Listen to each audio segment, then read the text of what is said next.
नमस्कार, सुप्रभात. आपले चांगले विचार हीच खरी संपत्ती आहे.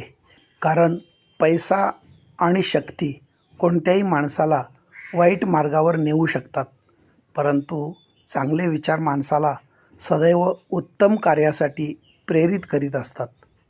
ज्याला सुधारायचं आहे त्याच्यातच स्वतःमध्ये सुधारणा करण्याची तीव्र इच्छा हवी. नुसता धाक आणि शिस्तीचा बडगा तिथं उपयोगाचा नाही. वितंडवादाने कलह वाढतो, वादाने अधोगती होते, प्रतिवादाने अहंकार वाढतो, संवादाने प्रगती होते आणि सुसंवादाने मैत्र वाढते.